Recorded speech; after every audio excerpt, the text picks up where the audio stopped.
Folks, a very good morning and welcome to FYI. It's another day, folks, for your information. It is October 3rd already. We're in the middle of the month. It is October 3rd. Great to have all of you on with us. Sandra Ford, good to see you there, Sandra, and Gloria Bowery. How are you folks doing this morning? Joanna Green is here with us as well. And I see Anne-Marie Selby is up and about this morning. Sabrina Blue and Leslie Hamilton, family there, and Wayne Brown. The Honorable Camille McKenzie is on with us this morning as well. Great to have each and every one of you on the live. Gil Leacock is here. Sean McPherson is here as well. Dan Abrams is here too. Good to have all of you folks. It's Thursday already. Believe it or not, it is Thursday. Karen Clark, how are you doing? I see Moses Barlow is here as well. And Claire Capel is here too. Great to have all of you on with us, folks. All of you on the live. You all know how we say it. We're on the live. Great to have you folks. I see Evelina Whitaker is here, and Camille and Lyndon Gill. Rastaman is here as well. So good to see all of you folks. We hope the week, the month, treating you folks well. It's off to a fantastic start. That's our hope. That's our prayer for you folks. Lots happening out there. Lots happening out there. We see the read last night closer to Camille N. This suicide. Is it that? Suicide? Is it murder? Two young ladies, the blacks, young lady and the Fraser. Yep. New Amsterdam happening on that side. So that's going down. Debbie Blacks and Belinda Fraser, as according to the report we saw, Debbie 26, Fraser 22, were in an intimate relationship. And apparently Fraser wanted to go her own way, and Blacks was trying to hold her back. From what we read, Fraser said, well, let me drink poison. Let me drink poison. Be together in the hereafter. For all eternity. Yep. So sad. Our thoughts and prayers to the families. We learned that the Debbie Fraser, young lady, was given the poison. The other one took a couple of sips. Debbie succumbed to this poisoning. No, she's survived by Belinda Fraser. Yeah. What's happening, folks? What's happening out there? What's happening? You see, with the advent of oil and gas, you got a lot of things coming down, you know. A lot of things coming in. even without that, we got our own struggles and trouble. Nigel Platts, good to see you on the live this morning. Rastaman, good to see you there as well. Glenford Gordon, we see you too. Faith Gulbari, Leslie Hamilton, we see all of you on the live this morning. Thanks for being here with us, good folks. Thanks for being here with us. Claudine LaRose, Duke War, joining us all the way, folks, all the way from Kokwani. All the way from Kokwani. Grateful to have good folks like Bernadette and Myrna Stoby. Myrna, you're still in Belladrum? Or you going back? Yolanda Daly, good to see you too, and Gail and Wenda, Fred Mason, Yolanda, Gloria Chester is on with us. Gloria Chester is on with us. Folks, just now the season is going to be upon us, and we're going to be looking to Gloria for the black cake and so on. I hope you sent the fruits. Gloria must be sending his stories this. Hope you sent the fruits, Gloria. Yeah, we don't buy no fruits in no can. Right, Gloria? No, sir? We don't buy no fruits in no can. We send the fruits for the black cake. Yep. Thank you there, Morna. I know where you are now. I know you where it's about. Us big people got to stick together. I want you all know that. Us big people, we got to stick together. Julian Elliott, good to have you there. Aubrey Stevens, Vanessa Andrews, good to see you there as well. All the other folks who are joining us this morning, we're happy to have you folks on with us as we examine the first 15. I don't know if we can get through 15 this morning, but I'm grateful that you folks are here with us. I am super grateful that all of you are here with us. And don't forget through the first 15. Right, let's start with some of the things we're covering internationally. I don't know if it's international. This is kind of next door. Well, it depends on which part of the globe you're reporting it from. Because if you're in Taiwan, you would say it's international. But as we neighbors, close by. Kid Anthony Ben across the pond. Ametsa Carroll. Paul Clement Dianjo. See, when people put in the middle name in their social media handles, it means they got money. It's money people. It's money people. Right? Claremont. Yvonne Meredith. Linda Barker. Good to have all of you on the live this morning. Well, the folks in Trinidad fed up with Colin. Alright? They're fed up with Colin Imbert. Like always, they're fed up with Ashley. Finance Minister Colin Imbert spent over 5 hours on this budget presentation. Claudine, somehow we've equated long presentations to good budgets. Long presentations, we've somehow equated that. This is a power budget. It was 6 hours long. But by now, I'm certain you folks who here, right, you've been disabused of that. That long budget presentations mean good budgets.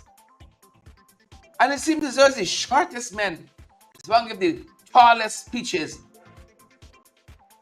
One minister, foreign minister of Colin Imbert's government, said it was abuse. I'm telling you, that's what the foreign minister said. It was abuse. The opposition too chimed in. The foreign minister said it was an abuse of the powers of the Minister of Foreign Affairs, of Minister of Finance rather. It was an abuse of the power of the Minister of Finance to talk as long as he wants to speak. And it was unnecessarily long. This is a former minister. So many times when Ashley going on, this is what I want to really say, Ashley, hope you're watching. Long budgets don't make good budgets, necessarily. The two things are not mutually exclusive. And Karen Nunes Teixeira let the finance minister, Colin Imbert, know that his speech could have been significantly shorter. Yep, the opposition leader in Trinidad says she ain't going to be talking for so long in her response on Friday. She ain't going to be talking for so long. And this former government minister, Teixeira, Nunes Teixeira, she said what was more, it was the finance minister snickering. Almost as though he was saying, you're going to endure me. I can talk as long as I want to talk. She said it was unnecessarily long and could have been much shorter. And of course, they reference some very short but yet impactful budget presentations in the UK. They cited Mia Motley in Barbados. Right? The Jamaican finance minister also was referenced. The outgoing Jamaican finance minister. He was also referenced. So long budget presentations don't necessarily make good budgets. Are we agreed on that? Gil Alicock, Glenn Ford, John, Dougie, Andrew, are we agreed on that? Or is there some dissensions? Is there some dissensions? Well, folks, that being said in Trinidad, and as we run Trinidad, we're still trying to live down the embarrassment. Woo! We're still trying to live down that embarrassment of what took place at the National Stadium, I mean Jagnio Stadium, where the lights went out unceremoniously as the T20 game was getting underway. Oh, we're still trying to live that down. What an embarrassment that was. And as you know, some folks have been calling, right, saying that Charles got to go. Charles should go. You had the Ivy Tom situation last week.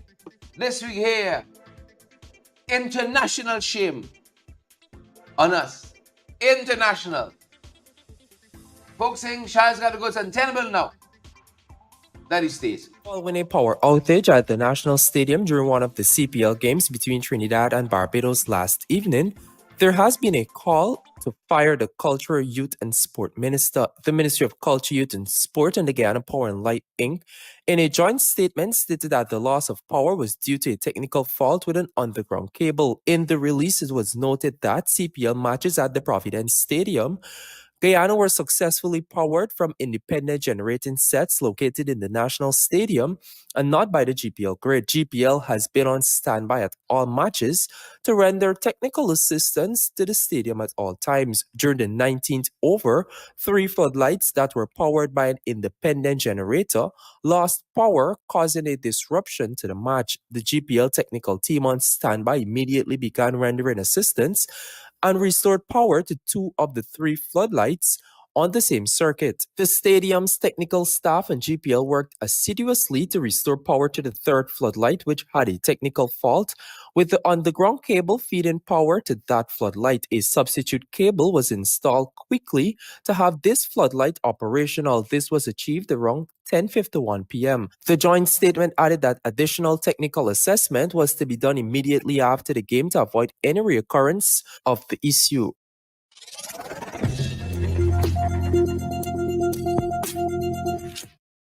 Yep.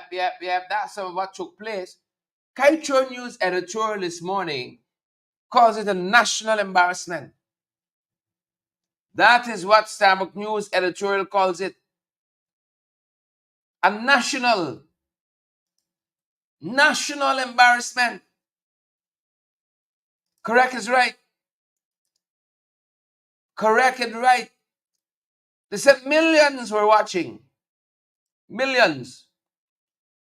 Around the world. Including Irfan was there at the stadium. And Jaglio was there at the stadium. Millions watching. And in this editorial this morning, Culture News says it raises a lot of questions, serious questions about the stadium's infrastructure, and it also raises questions about government oversight as well. Questions about the stadium's infrastructure and government oversight. Right? They said there were earlier warning signs, such as similar power outages during previous events that went unaddressed. Thank you, Irfan. The editorial also pointed out systemic issues with the stadium's maintenance.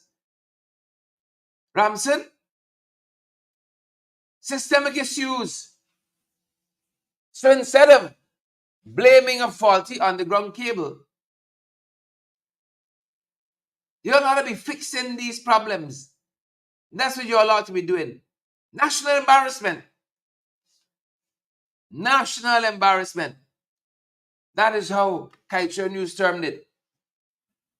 Right? You all think the Brockway Cocador was embarrassment? No. The stadium took the cake. Again, no. What is he doing up there? If he falling, then no. You know, he ain't got the too good foot. He falling, then now get swept out to sea. You can hear somebody over here. You're gonna hear spaggly, shibbity. You wouldn't hear that. So the Cocador wasn't as much as a national embarrassment. Still an embarrassment. The Cocador Brockway as they Just after the lights at the stadium couldn't work, Kaicho News says it's a national embarrassment. There's no preparedness for this event. And who bears accountability for turning blackout into a national embarrassment? Who bears that accountability? Well, the Trinidadians having a field day with us. Probably happy to have some distractions from Imbert's budget presentation. They're having a field day with us. We never live down the shame, Glenford. When the Hudson, we can never live down the shame. Leslie Charles, Gloria Gordon, Jilly G. Are we going to ever live it down? My God. My God. Still trying with them. Fed up. Absolutely. Fed up and fed it up. So while that's happening, folks, like all the presidents run out this morning, Jaguar Stadium earphone nonsense. I see your boy, Donald. Your boy Donald. It's why they give Donald nothing in this administration though. That's all I want to know.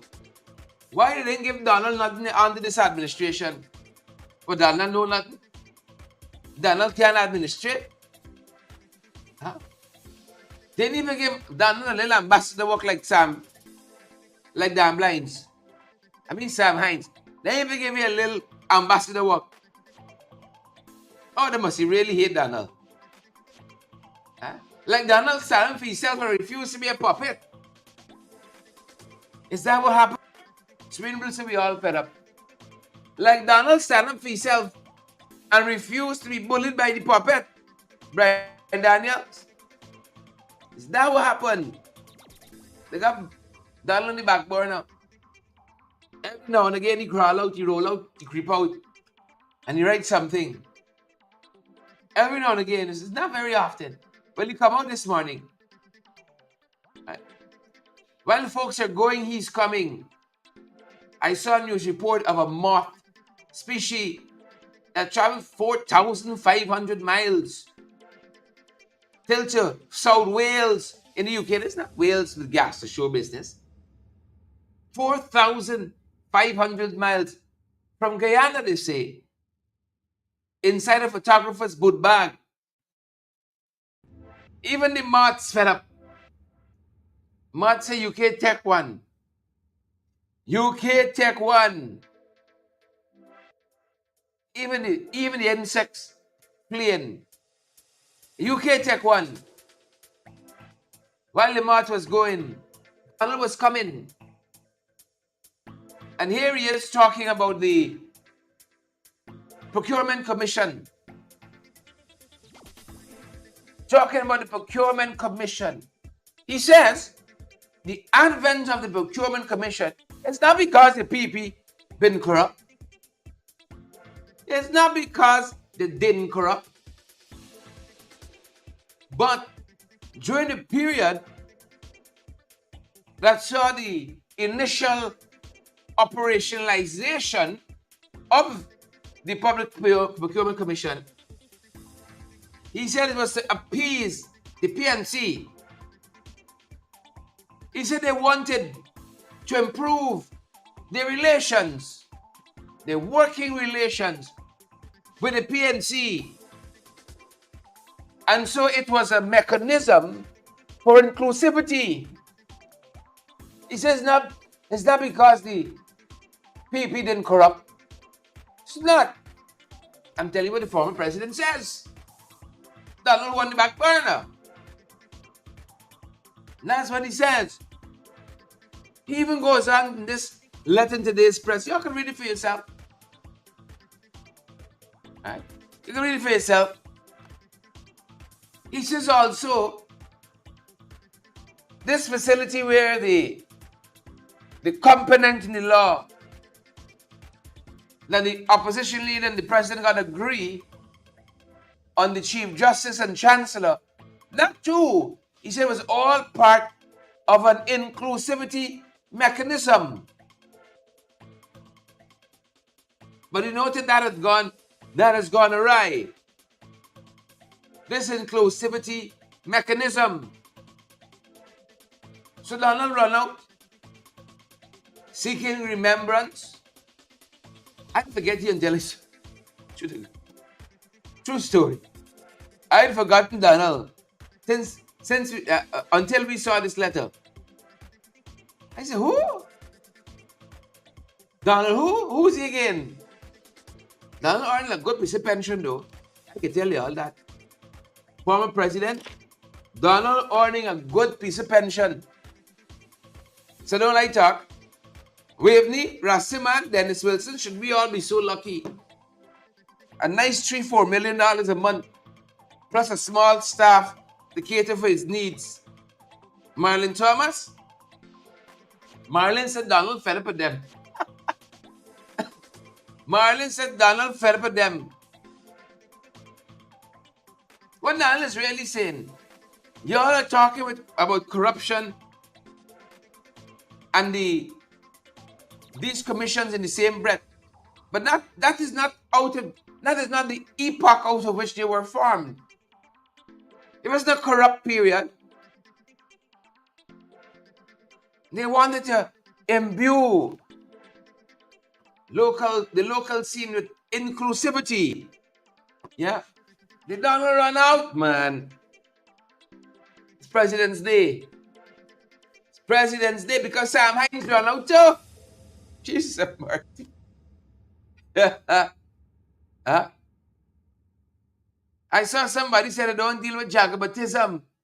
Sam Hines ran out too. He want to be left out. Well, I did totally forget it. If I didn't remember Donald, you can imagine what damn lines in the book. Nobody missed those long pauses. No,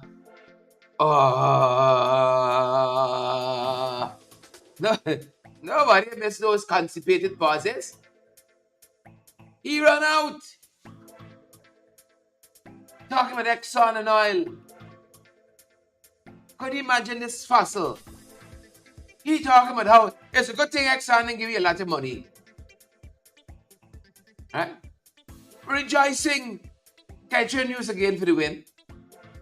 Rejoicing that we only collect $4 billion US in revenues so far from Exxon. He says a good thing because we don't have the capacity to absorb it, according to Kaicho News. Could you imagine that? What tomfoolery is this? What buffoonery is this? It is a good thing them guys have plenty of money because you all don't have the absorptive capacity. It's like saying you can't bank and save. You got to spend everything. Oh, Sam. Oh. Why are you allowing them to use you to do harm to yourself and others? Why are you allowing it, Sam? Why are you allowing it? They're using you, Sam. They want you to do harm to yourself and to others. I see Richard Bob mention the fiber optic cable. We're coming around there. Richard, you hold on. Richard, you stay in a holding pattern. You don't go nowhere, my brother. We coming around there.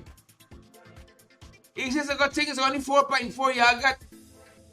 Because everybody belly full in this country. Teachers don't need nothing. Nurses don't need nothing. Soldiers don't need nothing. So it's a good thing is only 4.4 billion we get because we can't spend it.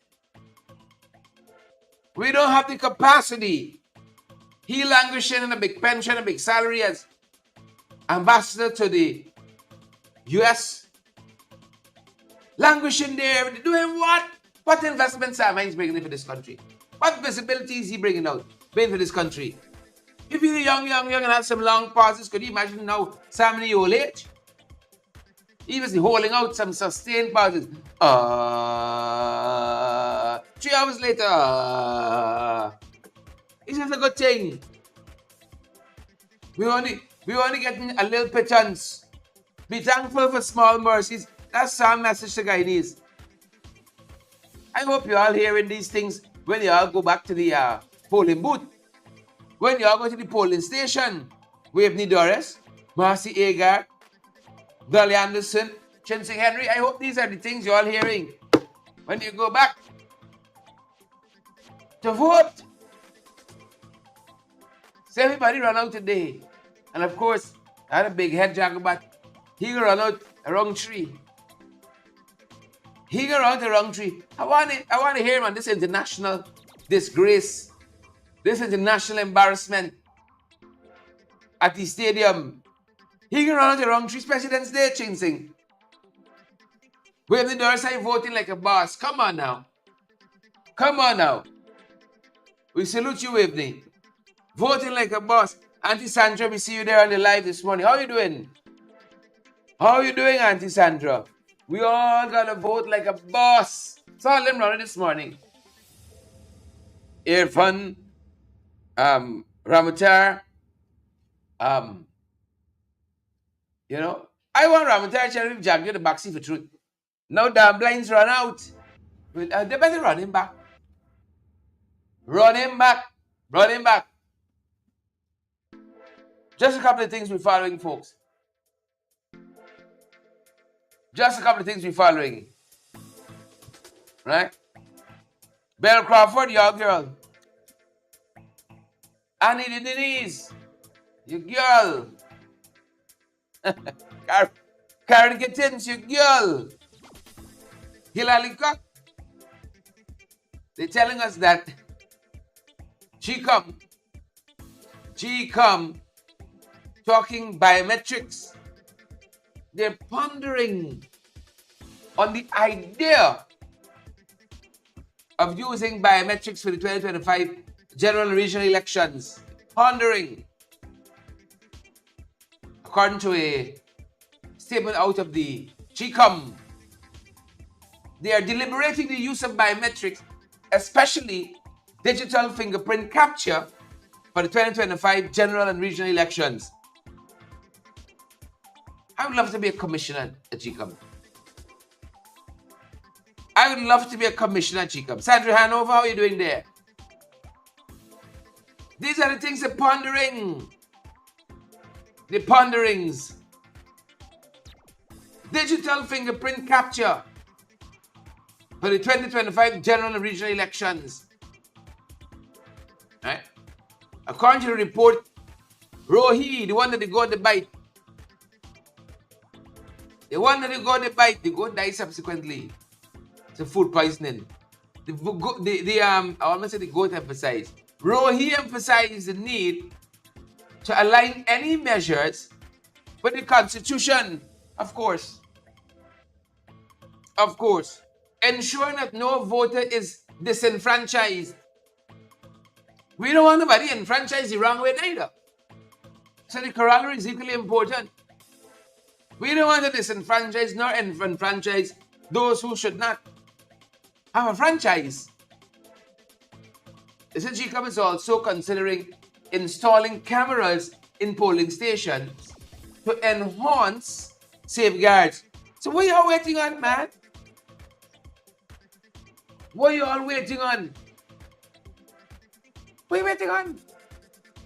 Just last week, Commissioner Vincent Alexander, GCOM Commissioner Vincent Alexander sat down with Mervyn Williams and they spoke about what biometrics really mean.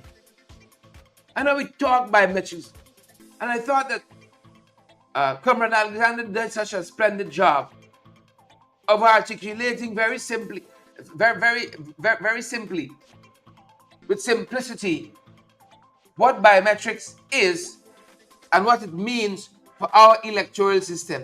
I thought he did a fantastic job. Take a look, folks. Take a listen. When we talk about biometrics, what are we talking about?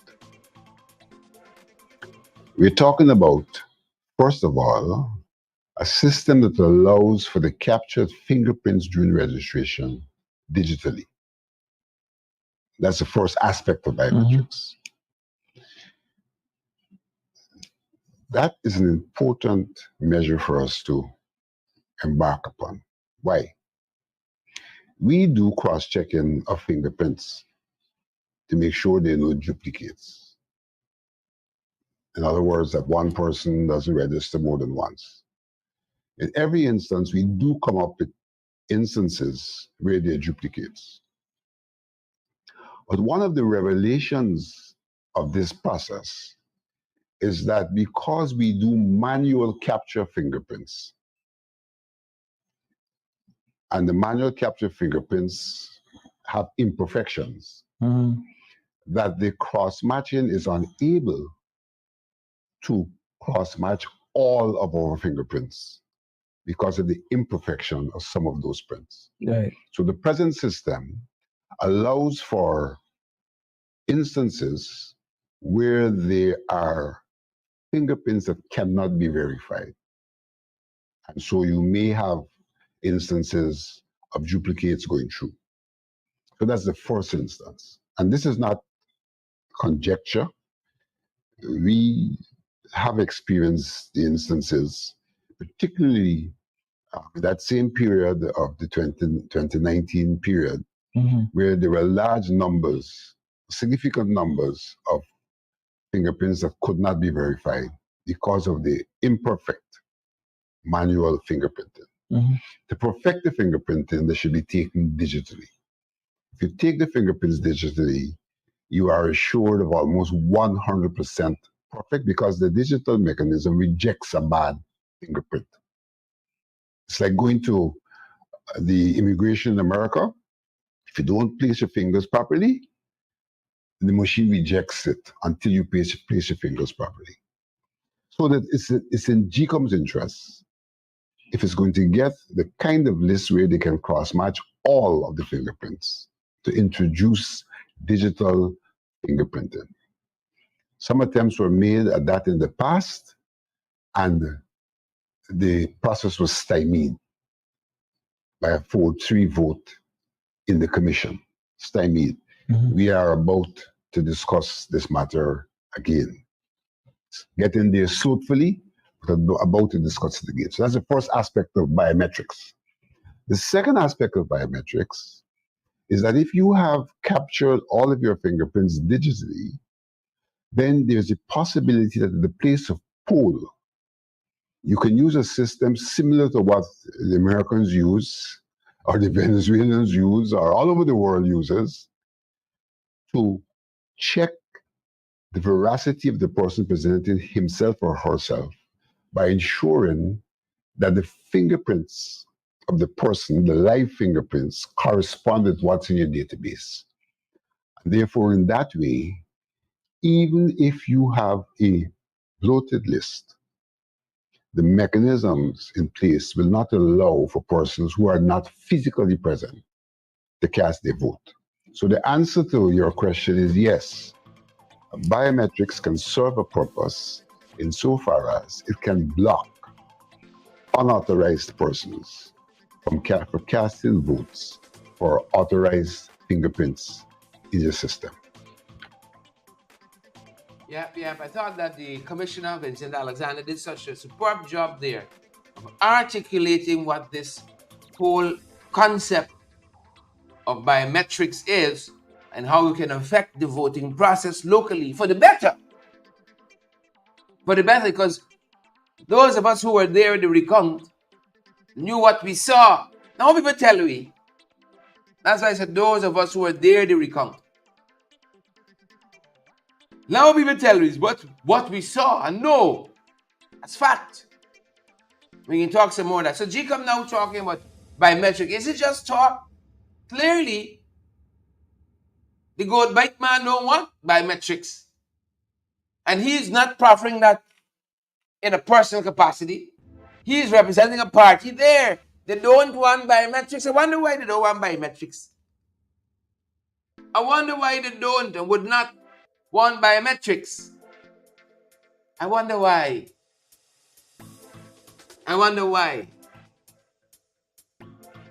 So a sixth form wing has been built in addition to the West Demwara Secondary School. A sixth form wing unveiled, $27 million. $27 million was commissioned, I think, yesterday, featuring 5 large classrooms to accommodate 156 form students. according to the ministry. Yeah. Yeah. And while that is happening, there's a letter in this morning's press that says, Minister and government, I thank you for all the schools you build. I thank you for all the schools you build. But could we focus a little bit on the ones with the current ones with overcrowded classrooms, like the Monrepo Primary School? Could we focus on schools like this? Well, I understand you're building schools, but not the mala here. I understand you're mala and so on. But could we focus on some of the inadequate learning conditions you have? The reference Monrepo Primary School. Could we focus on that? They said the overcrowded classrooms are creating distractions and confusions for both students and teachers. We welcome the new wing, the 27 million new wing and sixth form and all of that. We want to take nothing away from them. Oh, but the existing schools here, the deteriorating infrastructure, the overcrowding, could we spare a thought for that? For that. Some other folks will want to talk about the success of the students that are in the classrooms in an oil and gas economy. Could we talk a little bit about that? How well are those students doing? They're in the big fancy classes in the sixth form and so on. But are they performing? How is education under the PPP? Are they performing well? That's the other part of it we got to deal with. That is the other part of it. We were at a bottom house meeting over the weekend, and we heard the Lines for Change leader Nigel Hughes speak to this very issues about the jobs that are available, going to be available in the oil economy that is Guyana. Are we preparing our students sufficiently in these big buildings and fancy schools? Well, the new ones and so on. While we're focusing on reducing the overcrowded classes, the quality of the education is another story. Nigel Hughes. The jobs that oil will create, I want you to really listen to this. The jobs that oil will create will require only skilled and semi-skilled, right? If our students are dropping out of school at the rate of 1 out of 2, they have no jobs to get in the oil economy. They're going to sweep the street, they're going to spade a little sand, but they will not be able to get anything looking like a job, decent job. That's not the only consequence. The jobs in the oil industry have to be filled. It's not maybe filled, they have to be. It is a 24-hour, 7-day a week, 365 days a year operation. The offshore oil industry does not close down. Not like sugar in the night, you don't work. So we have a 24/7 industry, which means that those jobs, the skilled and the semi-skilled, have to be filled. Not possibly maybe filled, have to be filled. And if the Guyanese are not qualified because we failing, then we have to bring foreigners in to fill those jobs. Are we producing the kids with the requisite skills for those jobs in the fancy schools? After we finish sorting out the overcrowding and so on at places like Monrepo Primary, are those schools going to be creating the students of the future? Or we can get 20 children, the top 42 subjects and the rest sailing. That the country we want? That's a good examination, folks, as we wind down, of this education system. Is not just about big buildings Like how Irfan run out to the Coca. I want Irfan run out to education. Run out to crime and security in this country. Run out to the economy. Run out to the economy that we feel in no part of. We might be able to see it, but the education sluice door hanging. The security, public security, the sluice door hanging. But he running out there. But it affects us nonetheless. The high cost of living sluice door. Oh, Jesus, is years now it hanging. We giving them boys the money and they still are making no use of it. These are the folks you can put back there. If one can't decide if he want me grey or he want me jet black. A double-minded man, unstable in all his ways. Pick a struggle. Pick a struggle. Guyanese deserve better. Guyanese deserve better. And we gotta give our Guyanese brothers and sisters better. So while all that is happening, folks, while all that is happening, the running down by the jetty, by the sluice door, to fall over me washed out to sea and die a martyr. While all that is happening, you got the other slush fund. Jerry Jagan International Airport. I saw a write-up, a report this morning. Oh, it's Jagnu Airport.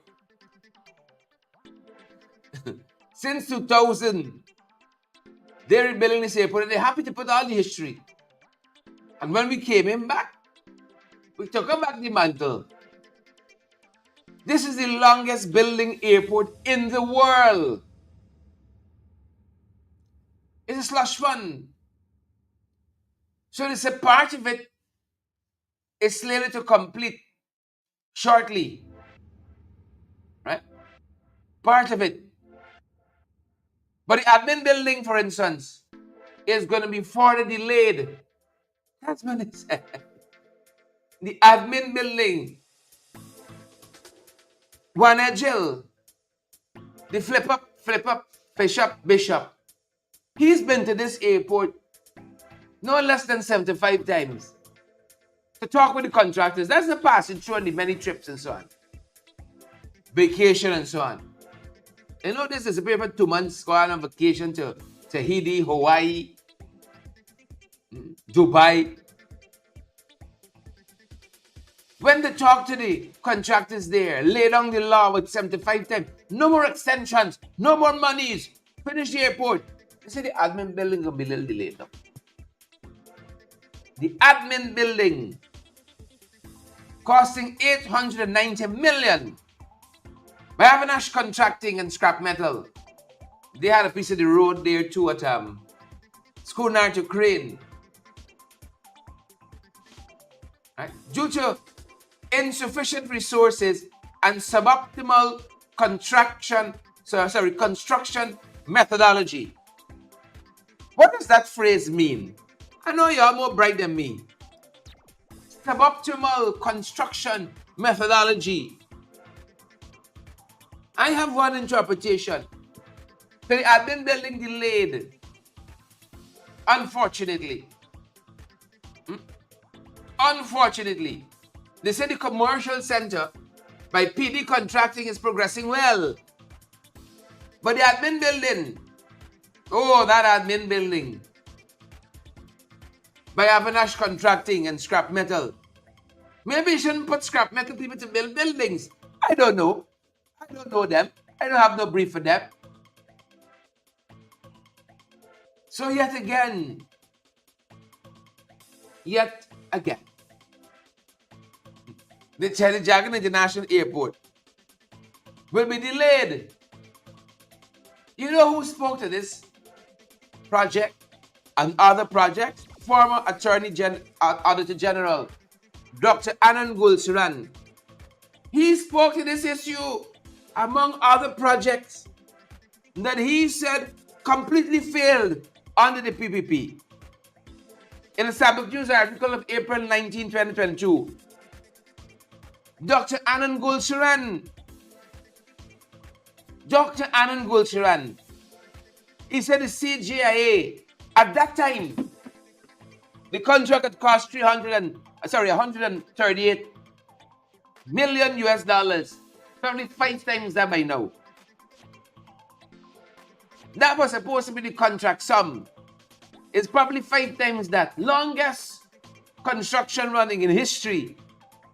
And the ugliest airport in the world. Ugliest airport in the world. These are projects that former Auditor General Anand Gulsharan, Dr. Anand Gulsharan, labeled as completely failed under the PPP. Completely failed, he said. These projects, this Chejagan International Airport, the Skeldon Sugar Factory, the one laptop per family. How come the PP didn't pick up back this project if it is so good? The one laptop per family.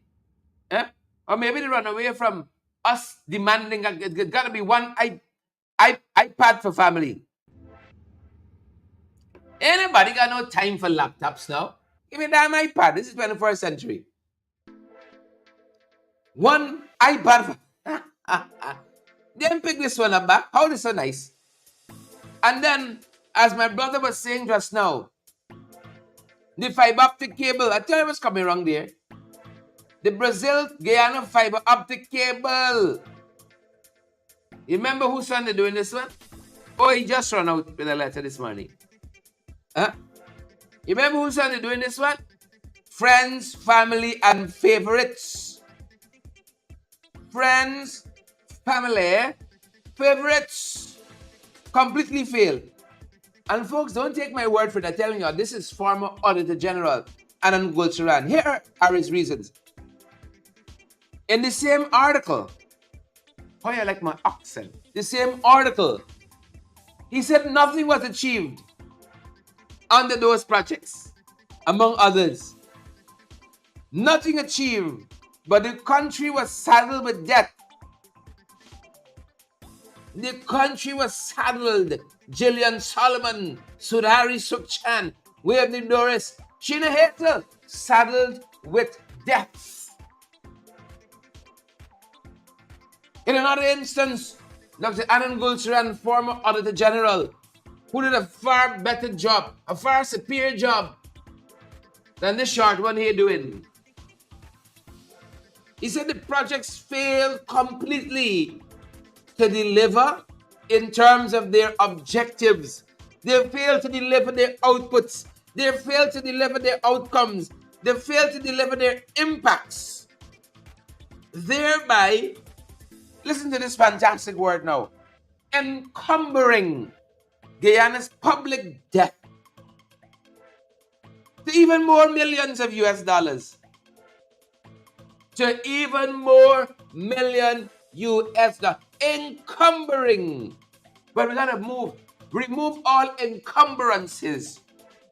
We gotta remove it. They achieved nothing. The former Auditor General says, nothing, but they encumbered us with that. They said the admin building will be delayed. More money for the slush fund that has already completely failed. Completely failed. Huh? You tell me, since was a little boy this airport building, oh, my son got to now come and carry this burden on his back. My sons, right? God forbid my daughter that I will have in the future won't have to carry this burden. Slush fund. Chejagan International. With all them billions and millions, people still got to fetch water in the bucket to flush the toilet. Strip lights don't work every now and again. All them millions and billions. Slush fund, man. Slush fund. Slush fund. Tell you when we started, we got a lot of other things happening. We told you of the case of the young lady there in Bubis, Miss Blacks, who consumed a poisonous substance, died sometime within the last 48 hours. All of that happening, folks. All of that. We saw a letter in the papers, by one Kevin Anderson talking about the rampant recklessness out there on our roadways and wondering if the authorities will do anything to help us. No. I could say every time, no. Remember we told you this situation here with a young man from the Northwest District, Feroz Khan, whose family alleged he was brutally beaten by police. The police have come up with a statement saying that Khan is fighting them. He appeared to have been inebriated. They intercepted the vehicle he was in, and while trying to escort him to the police station, he was fighting them. In this whole statement, they can't say how Khan get all those cuts and bruises on his body. Right. So, like, not only was he fighting them, Khan was fighting himself as well. Apparently, and finally, folks, before we let you go, we saw this one just as we were coming on. A mother and her reputed husband,